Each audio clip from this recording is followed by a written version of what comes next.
오대산, 소금강 등 동해안 산강 관광지들을 찾는 방문객들이 갈수록 줄고 있습니다. 활성화 대책 마련은 쉽지 않은 상황입니다.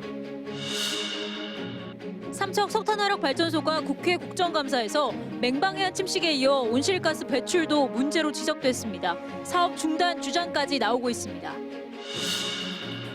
수도권 등 전국 상당수 지역과 달리 강원도 아파트 가격은 덜 오르는 반면에 가격 하락폭은 더 큰 것으로 나타났습니다. 시청자 여러분 안녕하십니까? 9시 강원 뉴스입니다. 오대산과 설악산 등 국립공원에 자리 잡은 관광지가 예전과 달리 점점 인기를 잃고 있습니다. 관광 소비 행태의 변화 때문이란 분석이 나오는데 환경 문제 등이 얽혀 있어 대책 마련도 쉽지 않습니다. 강규엽 기자의 보도입니다. 정비 사업이 한창인 국립공원 오대산 소금강 지구입니다. 오래된 상가 시설이 철거되고 지난해부터 신축 상가 건물이 속속 들어서고 있습니다. 그럼에도 올해 소금강 탐방객은 코로나19와 태풍 등의 영향으로 예년에 비해 크게 줄었습니다. 말로 표현하기는 어렵고요. 작년을 비해 봐도 거의 50% 이상은 줄었다고 봐야죠. 게다가 탐방객 감소는 올해만의 문제가 아닙니다. 2017년부터 올해까지 매년 최고 30% 가까이 꾸준히 줄고 있습니다. 상대적으로 관광 편의시설과 축제 등이 다양한 해안이나 도심 관광지에 밀렸기 때문으로 풀이됩니다. 설악산 국립공원에 위치한 설악동이나 오색지구 등 산간 관광지는 대부분 사정이 비슷합니다. 이전과 다른 만족감을 갖고서 돌아가는 경우들이 많이 있죠. 아주 옛날에 이제 사람들이 많이 왔던 그런 숲길이나 등산로라든가 이런 데는 그냥 그대로이란 말이죠. 이 때문에 지역 주민들은 케이블카 건설이나 신규 등산로 개설 등 대규모 투자 개발을 포함한 산림관광 활성화 방안을 요구하고 있습니다. 하지만 대부분 사업이 국립공원 보호 등 환경 문제와 관련돼 사업 추진이 쉽지 않습니다. 관광 행태 변화에 맞춰 지역 주민과 자연 환경이 상생할 수 있는 묘안 마련이 필요한 시점입니다. KBS 뉴스 강규엽입니다. 국회 국정감사에서 삼척 석탄화력발전소 건설 사업이 도마에 오른 가운데 해안 침식에 이어 온실가스 배출도 문제가 되고 있습니다. 본격적으로 가동되면 온실가스 저감을 위해 막대한 비용이 필요하다는 연구 결과까지 공개됐습니다. 조현주 기자가 보도합니다.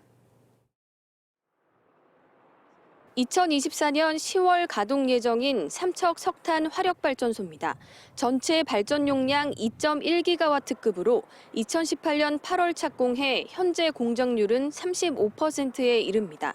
그런데 산업통상자원부 국정감사에서 삼척 석탄 화력발전소 온실가스 배출이 도마에 올랐습니다. 더불어민주당 김성환 의원은 이 발전소의 환경영향평가서에 따르면 발전소 2기의 온실가스 배출량이 연간 1282만 톤에 이를 것으로 예측된다고 지적했습니다. 2017년 기준 국가 온실가스 전체 배출량의 1.8%에 이르는 양입니다.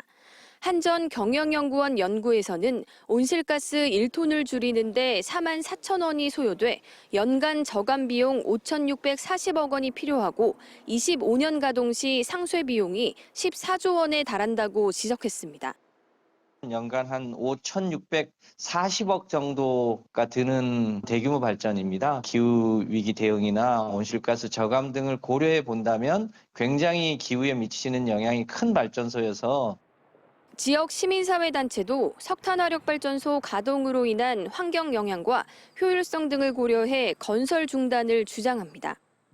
정부의 강력한 온실가스 감축 목표가 추진된다면 강릉과 삼척에 새로 지어지고 있는 석탄화력발전소의 가동률은 절반에도 못 미칠 것입니다. 그렇기 때문에 지금이라도 석탄화력발전소 건설을 중단하고 에너지 전환에 대해서 맹방해변 침식으로 시작된 삼척 석탄화력발전소 논란과 갈등이 온실가스 배출로 확대되면서 사업 중단 요구까지 이어지고 있습니다. KBS 뉴스 조윤주입니다. 강릉 영동화력발전소의 우드펠릿 수입항 선정을 위한 경제성 용역이 부실하게 진행된 것으로 드러났습니다. 국민의힘 이철규 의원에 따르면 산업통상자원부는 감사 결과 남동발전이 강릉발전소의 우드펠릿 조달을 위한 항만별 물류 경제성 검토를 하면서 해상 운임을 객관적으로 산정하지 않는 등 신뢰성이 떨어진다고 지적했습니다. 이철규 의원은 당시 중간평가에서 경제성이 가장 높았던 동해항이 최종 2위로 순위가 뒤집혔다며 책임 소재 규명이 필요하다고 강조했습니다. 강원도의 아파트값이 다른 지역에 비해 안정화되지 못하고 있습니다. 미분양과 매수세 실종 등으로 최근 몇 년 동안 떨어진 아파트 거래 가격이 계속 하락하고 있습니다. 이영일 기자의 보도입니다. 전용 면적 84제곱미터 규모의 한 아파트 단지입니다. 2년 전 2억 3천만 원이던 이 아파트의 시세는 최근 2억 원 정도로 떨어졌습니다. 수도권 등 전국 상당수 지역에서 아파트 값이 크게 오르고 있지만 강원도 지역은 반대로 가고 있습니다. 시장 내 이제 재고주택 부분이 쉽게 해소가 안 되니까 그래서 떨어질 때는 조금 크게 떨어지고 오르기에는 좀 한계를 보이는 그런 지역이라고 할 수 있는 거죠. 실제로 올해 1월부터 지난달까지 강원도의 아파트 매매 가격 지수 상승률은 전국 평균의 5분의 1 수준에 그치고 있습니다. 반면 지난해 1년 동안 아파트 매매 가격 지수 하락률은 강원도가 전국에서 가장 컸습니다. 강원도는 떨어질 때는 낙폭이 크고 오를 때는 찔끔 오르면서 부동산 시장에서 소외를 받고 있습니다. 각종 부동산 규제가 강화되면서 투자 심리가 위축돼 벌어지는 현상입니다. 강원도 내 기업 유치를 통한 인구 증대와 수도권과는 차별화된 지방 부동산 규제 완화가 필요하다고 생각하고 있습니다. 현재 강원도 내 미분양 아파트는 2,800여 세대로 미분양이 완전 소진되려면 상당수의 시간이 필요합니다. 강원 지역 부동산 시장 안정을 위한 특단의 대책 마련이 시급합니다. KBS 뉴스 이영일입니다.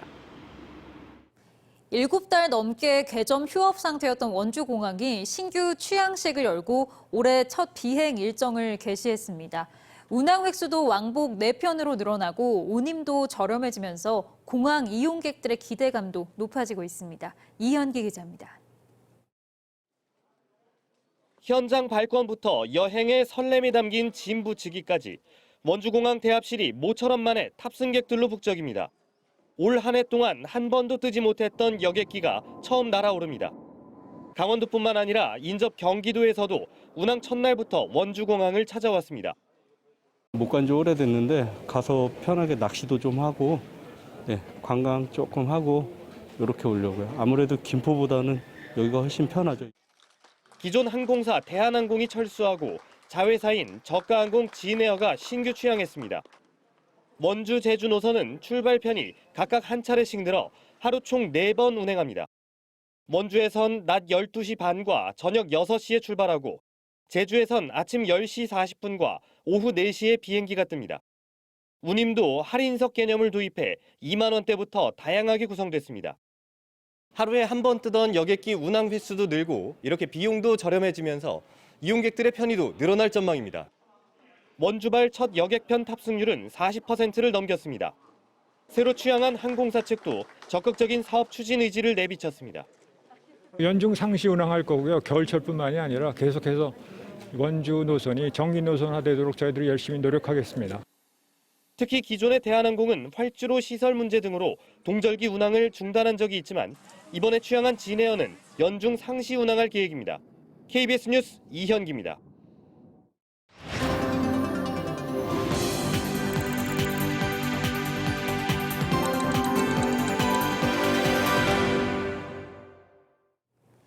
강원도는 최근 농어업인 수당 지원을 위한 보건복지부와 사회보장제도 신설 협의가 끝나 내년 예산의 도비 부담분 375억 원을 편성하는 절차에 들어갔습니다. 이에 따라 도비 60%, 시군 40% 분담 비율로 예산 편성이 끝나면 내년에 도내 농어업인 8만 5천 가구에 가구당 70만 원씩 모두 625억 원의 농어업인 수당이 지급될 전망입니다. 강릉 재진간 동해 북부선 건설과 관련해 역사를 신설해달라는 요구가 잇따르고 있습니다.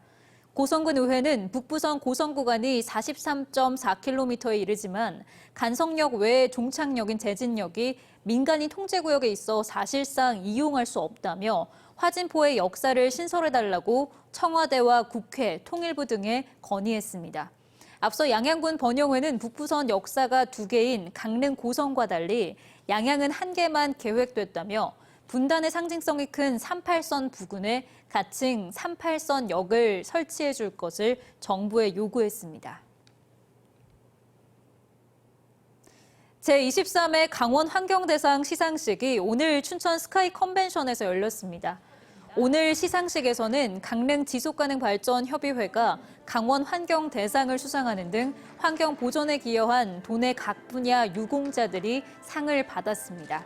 강원 환경대상은 1998년 처음 열려 올해까지 환경지킴이 507명을 발굴했습니다. 속초 고성 양양 환경운동연합과 영랑호를 지키기 위해 뭐라도 하려는 사람들은 오늘 속초시청 앞에서 기자회견을 열고 영랑호 생태탐방로 사업의 부당함을 알리기 위해 감사원에 공익감사를 청구한다고 밝혔습니다. 이들 단체는 속초시가 환경영향조사 등 사전 절차 없이 강원도의 사업 재검토 권고를 무시한 채 영랑호에 400m짜리 부교 설치 등 사업을 강행하고 있다고 주장했습니다. 이에 대해 속초시는 대다수 주민이 사업에 공감하고 있고 환경훼손 피해가 없도록 친환경적으로 추진하겠다고 밝혔습니다. 연휴 기간 강원 동해안에 너울이 강하게 밀려들 전망이어서 해안가 안전사고가 우려되고 있습니다. 강원지방기상청은 오늘 밤부터 글피까지 너울로 인한 높은 물결이 강하게 밀려오겠다며 백사장과 방파제, 해안가 저지대 등에서 각별히 주의해야 한다고 당부했습니다. 이와 함께 모레까지 강한 바람이 불 것으로 예보돼 시설물 관리에 유의해야 합니다. 강원도 처음으로 버스 완전 공영제를 운영하고 있는 정선군의 공영버스 이용객이 늘어난 것으로 나타났습니다. 정선군은 지난달 하루 평균 버스 이용객 수는 1,679명으로 완전 공영제 시행 이전의 1,253명보다 34% 증가했다고 밝혔습니다.